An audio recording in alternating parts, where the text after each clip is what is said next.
I completely forgot to talk about the, well, not forget to talk about, but like I could have sworn that I had actually recorded footage of me going down the river for the mini game.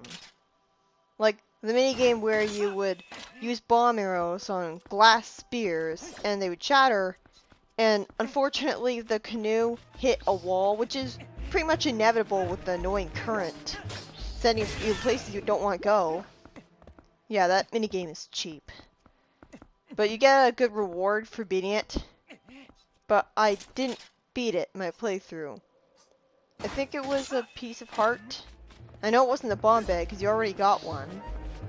But yeah, I was planning on talking about the infinite bomb and arrows glitch over footage of that, but then I looked through all of my parts, my raws, and eventually, oh, turns out I'd forgotten to record that. I really like the music of this place. Like, it's so sad, it's so beautiful and serene. Does a great job for an ice level. This is easily the cheapest Shadow Beast section ever. Why are these bats even here? You can't, like, they're attacking you while you're trying to focus on the inherently slow-paced puzzle of charging up the attack and targeting all the Shadow Beasts and then finally releasing it to hit all of them. And the targeting system sucks at determining that you want to target the bats and attack them. And while you're trying to attack the bats, the Shadow Beast will attack you. It's a definition of cheap. They overwhelm you with enemies and then expect you to not get hit. And this is a Yeti. Basically, a species that we've never seen before and never will see again. Seriously, this guy comes out of nowhere. There's no... Like, he's just so... He's friendly, too. Like, you'd expect him to be a monster, and that's the explanation for him. But no. Like, he talks to you in a friendly way. I don't know why he assumed that you're on a spiritual journey, and that's why you're in the cold area. But what other reason would you have to be there? Like, how is he supposed to know what exactly Link is? I'm guessing he's very... Like, how is he supposed to know that he's the hero based on his green tunic? But then again, nobody else knows. That's why no one treats him like a hero right away as soon as they see him. Apparently only the light spirit who gave him the green tunic, our tradition, knows. So did that light spirit personally know the Hero of Time? But there weren't light spirits in Ocarina of Time. These snowboarding controls... They're no Sonic Adventure, folks. I mean, the snowboarding controls were a bit slippery in the adventure games, but nothing as bad as this. All you have to do is tap the control stick left or right. You barely touch the stick, and it just goes fucking nuts. Like, all you have to do is just tap it a little bit to left or right, and it just goes too far. Like here! I have such a hard time jumping onto the tops of those trees. I just barely hit right to adjust my position, and I didn't trust the controls enough to try to take that shortcut. Which sucks because that shortcut is mandatory for beating a race for a heart piece later on. But yeah, these controls aren't very good at all. And as I mentioned before, you originally planned to use your shield to snowboard, which would have looked a lot cooler than snowboarding on top of ice, I guess. How the hell did that not break the ice? You face planting onto the snow. I mean, well, like, at the end of this section, the ice can get broken by other things. Like, why didn't it get broken there? But you just kick it away, and here it gets broken. Why did it break? It didn't look like he stomped on it or anything. And like, the road to that dungeon, the very end of it is also really tense because it's so easy to snowboard into a bottomless pit. And then you have to do the whole thing over again. Especially in the minigame, where it's really annoying. it's also kind of weird how there's no music that plays. Like, it's just the regular music that plays when you snowboard. And then when it's turned to a minigame, it plays some fun, whimsical theme that I don't really think suits a snowboarding. I think I'll edit in my own music for it instead. Just something that makes it suit it more. I don't know why some people praise this dungeon as like the bestest dungeon in the game. I mean, in some ways it's really good, satisfying challenge, but in other ways it's just so tedious. Constantly you have these outdoor sections where you're slowly trudging through snow, and at least it's not like the quicksand where you're slowly sinking into it. But just like with the quicksand, you basically have to turn into a wolf and press B over and over again to traverse it more quickly. And the cheap thing about the snow is that there's these really fast moving snow wolves that zoom around at light speed while you are forced to move really slowly in the snow. How is that not cheap? And like, sometimes they surround you, there's multiple of them.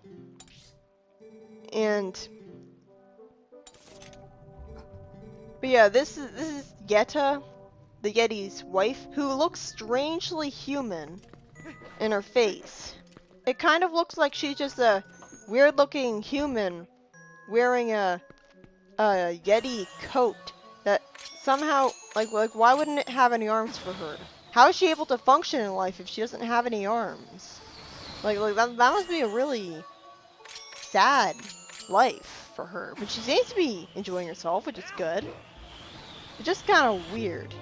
But yeah, this is how I always collect this piece of heart. I think how you're supposed to do it is you jump down from a room above it that's full of narrow bars to walk on. But it's just so much cooler to use the Gale Boomerang for it.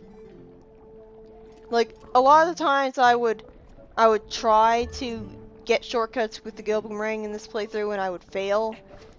Because, like, I would misjudge that I wasn't able to jump far enough, or the game would randomly decide not to have me do the long jump, or I wouldn't jump high enough. But that's one of those good times.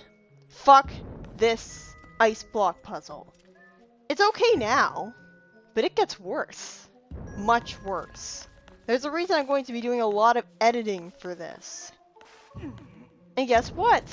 In the overworld, there's another one of these ice puzzles. Yay! Fuck ice block puzzles. They just force you to think 8 trillion steps ahead, and the brain can't keep track of that many steps without forgetting stuff by being distracted. Like, you're expected to just plan out the route in your head, and you're not going to be able to keep track of that. So I was basically just bumbling around. I mean, I definitely gotten better at block puzzles from when I was a kid and was just completely hopeless. Like, I get the sense that you have to have a block in a certain part of the area so that another block will be stopped by it, and that's the only way to make sure that that other block will be in a certain position that's not at the very edge of one of the squares. I get that. Like, that's basically how you move them closer to the center of the area. But it's especially awkward when the area is incredibly large or weirdly shaped. They're just not fun. That's one of the biggest reasons why I hate this dungeon. Well, like, it's better than any of Wind Waker's dungeons, I guess. But I don't like these outdoor areas where you have to move really slowly through snow. Like, at least the quicksand, when you're running across it, at least the entire floor wasn't made out of quicksand. At least you were only running across as the wolf for a brief period of time before you landed on platforms. And, like, the claw-shotted enemies in them were annoying, but big deal. It's not like they were really fast-moving wolves, and why the hell did my bomb arrows miss and just vanish into the ether? That's stupid. It's not like they landed in water. And that's another thing. I really hate the enemies in this dungeon. Basically, all of them force me to use bomb arrows against them. Like, I get that you're expected to use the dungeon eye, but here's the thing. The enemies in this place, especially the lance-throwing ones, don't even get me started on the lance-throwing ones. They attack so quickly, and the dungeon item you're expected to use against them, which is the only fast way to kill them aside from bomb arrows, which you'll easily run out of here, they attack so quickly, and the dungeon item is so slow to attack with. It's the definition of cheap. And then you have the sliding enemies that you attack them the wrong way, and they start sliding really quickly along the floor and into you, and if they hit you, then you get frozen for a few seconds, and it's annoying. Obviously, don't have the Zora armor on, because this dungeon's gonna kick your ass if you do. Those enemies, like, I made short work of them, but that's because I had the bomb arrows. Like, they attack so quickly. And the annoying thing is, like, sometimes your bomb arrows can, I believe they can destroy the weapon that they're holding, and then they'll just magically create another one. And they won't attack them. I don't entirely remember, though. But yeah, that's, like, I don't think this dungeon is very fairly designed. The enemies are extremely cheap considering how you're arbitrarily restricted in attacking them. Like, you can attack them with your sword, but the slidey ones will just slide away and slide all over the place and slide into you. And the ones that throw their lances, they won't really flinch all that much, and you won't deal that much damage to them, and they'll attack you really quickly. It's just so awkward to deal with the enemies. They're not very fun to fight. And the outdoor sections are so slow to trudge through and have way too fast moving enemies, and considering that. Like, I think this dungeon would be a lot better if the snow you moved through was just like the snow you walked through on the way to the dungeon, where it was completely harmless. Instead, you have, in the interest of being realistic, snow that you trudge through really slowly to the point where you're basically, like, look at this. How is this fun? How is this a good idea in a Zelda game? I hated that in Pokemon Platinum, where there was this entire snow route that you would trudge really slowly through the snow, and it extended all the way to the Winter Town, and it sucked. There's a reason they didn't do that again in Generation 5. The snow was just there for decoration, like it should be, in a video game. I also hate ice physics. Like, you move way too far in the direction that you're going in, and you keep sliding, you don't want to. It's just so awkward, like, I did not want to move around like that. Sometimes it just sends you in a direction you don't want to go. It just feels awkward, like, trying to... Like, I'm running out of bomb arrows in this dungeon, and they don't give you nearly enough arrows and bombs. I mean, you do have enough bombs, which is good because they're mandatory for operating this creative device. Like, that's the one good thing about this dungeon, is I like the cannons. The cannons are pretty cool. I don't think we've ever seen anything like that before. Like, the way that you operate them. But see, that's another annoying thing. They just freeze you in place. How is that fun? I don't see how that's fun. The cannonballs, you can operate levers by pressing A in front of them on... Like, the levers go between two rooms. And on the other side of the wall, in the room next to it, you can press A to pull down the lever. And because of that unique mechanic, you can actually get cannonballs through rooms. You know what would be a lot less convoluted? Being able to press A in front of a door while you're holding a cannonball, and Link opens the door, and get this, picks up the cannonball while the door is still open, and walks in. Why can't we just carry the cannonballs into any room we want just by pressing A. I remember doing a Gale boomerang jump here on a previous playthrough. It was really risky landing on these narrow areas. But like, it's just not fun dealing with the keys that could potentially send me to my death, and it's just so anxiety-inducing. Like, you're over a bottomless pit and you're expected to jump over ice floors that will send you sliding to your death. There's a reason I did the Gale jump here. Like, I didn't, like, that's not the Gale jump I was talking about. I was talking about, like, jumping way further than that.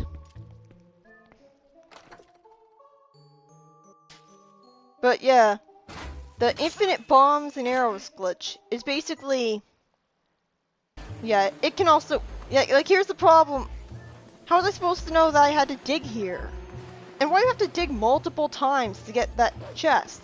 It's just so annoying and unintuitive. And you have to dig while there's wolves running around too. But yeah, don't attempt the infinite bombs and arrows glitch. Don't attempt to get any bomb bags while the glitch is active, because the bomb bags you get will be missing from your inventory and not be reattainable. This glitch remains active until you save and quit or beat a temple boss. You need control of the wolf form, the claw shot. You need to have cleared Zoa River of rocks and at least 20 rupees on you. Go to Lake Hylia and play Plum's balloon popping game. As soon as Link starts, dash and crash into a wall. Say no to Plum, change to human form, and equip the claw shot. From where Link is standing, leap into the water and start swimming towards the waterfall. Swim until the screen shows that the cliff is not blocking the waterfall. Aim the claw shot at the waterfall, L target, and swim to the cliff face beside Link. You'll pass through the cliff and continue swimming in the same direction, and you'll fall and die. When it respawns, Plum will actually think you failed the minigame again, and ask him to play it as a human. Answer yes and crash into the wall again. Link should now be standing in human form on an invisible platform. Now aim the camera at the balloons and jump backwards into nothingness. When Link respawns, he'll be in the same spot, but with the river ride theme along the river. Turn to the wolf and jump into the water, and swim forward until the screen goes black. Now Link would be a very glitched out wolf riding down the waterfall. Don't press any buttons while Link is riding the canoe like this, or the game will crash. That's what scares me away from doing this glitch. When Izza's assistant asks Link if he wants to go again, say yes, and it'll be in Izza's shack as a wolf. Warp, and you'll keep the lent bomb bag with infinite bombs and arrows. This is great for the Cave of Ordeals.